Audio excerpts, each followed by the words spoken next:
নতুন যে প্রশাসনকে চাই সেই প্রশাসন আসতে হলে আমাদের যে দাবিগুলো আছে সেইটা মেনে নিয়েই তাকে আসতে হবে এবং আমরা সংযুক্তি হিসাবে আমাদের যে দাবিগুলো আছে সেগুলো পুনরায় ব্যক্ত করছি।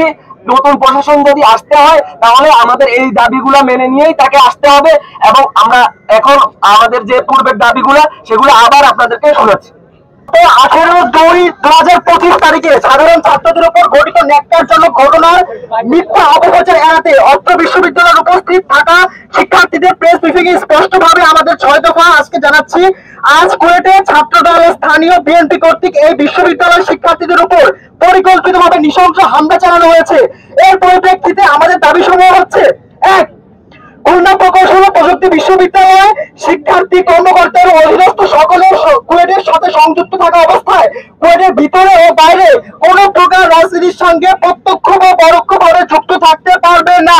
উল্লেখ আজকের ঘটনায় আহত সকলের চিকিৎসা সংক্রান্ত ব্যয়ভার কুয়েট প্রশাসন থেকে বহন করতে হবে। আহতদের তালিকা শিক্ষার্থীদের থেকে প্রদান করা হবে। 5.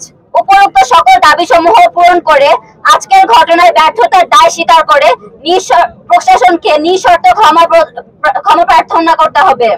6. কুয়েটের অফিসিয়াল ওয়েবসাইট বিবৃতি দিতে হবে যে সন্ত্রাস